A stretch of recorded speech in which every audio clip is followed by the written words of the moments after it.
आजच्या या संमेलनामध्ये सर्वच जण उपस्थित होते, आपण देखील आहात. आपण कशा पद्धतीचं नियोजन केलं होतं आणि कशा पद्धतीने हे संमेलन पार पडले? धन्यवाद ताई, छान प्रश्न विचारला तुम्ही. या संमेलनाचं नियोजन आम्ही 1 वर्षभरापासून करतो. त्याचे यजमानपद असतं. जसं पुढील वर्षीचे यजमानपद अकोला टीमला दिलंय, तसं या वर्षीचं यजमानपद मागील वर्षीच्या नागपूर अधिवेशनामध्ये पुणे टीमचे अध्यक्ष चंद्रज्योती दळवीताई यांना देण्यात आलं होतं. या संमेलनाला कुठलंही अनुदान शासनाकडून मिळत नाही, म्हणून आम्ही लोकवर्गणी करतो. आणि ही लोकवर्गणी करून सुद्धा आम्हाला हा खर्च कमी झेपत नव्हता, म्हणून आम्हाला पुणे शहरातले तुमचे उद्योजक पुणे जी बालन त्यांच्याकडनं खूप आर्थिक मदत मिळाली आणि त्या मदतीमुळे हे सगळं संमेलन आम्ही यशस्वीरित्या पार करू शकलो. त्यांचे खूप खूप आभार. आमच्या 12 मागण्या आहेत महाराष्ट्र शासनाकडे. सगळ्यात पहिली मागणी आहे की महाराष्ट्रात योग आयोग स्थापन व्हावा.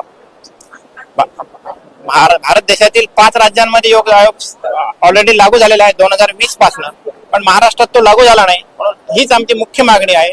आणि सर्व जे पुढच्या 11 मागण्या आहेत त्याचं मुळावर जर घाव काही असेल, योग आयोग जर स्थापन झाला तर बाकीच्या आमच्या मागण्या आपोआप सुटतील. म्हणून सर्वात महत्वाची आणि पहिली मागणी आहे की महाराष्ट्रात योग आयोग स्थापन व्हावा. आणि ती शेवटची सुद्धा मागणी असेल. मागील सरकारने आम्हाला त्या पत्रात काही मिळालं नाही, आता नवीन सरकार बनेल त्यानंतर आमचा हा संघर्ष चालूच राहील संविधानिक मार्गाने. आम्ही योग शिक्षक आहोत, त्यामुळे हा संघर्ष संविधानिक मार्गानेच चालेल, यमनियमाचं पालन करूनच चालेल. पण संघर्ष केल्याशिवाय आम्ही राहणार नाही, कारण आम्ही छत्रपती शिवाजी महाराजांचे वंशज आहोत.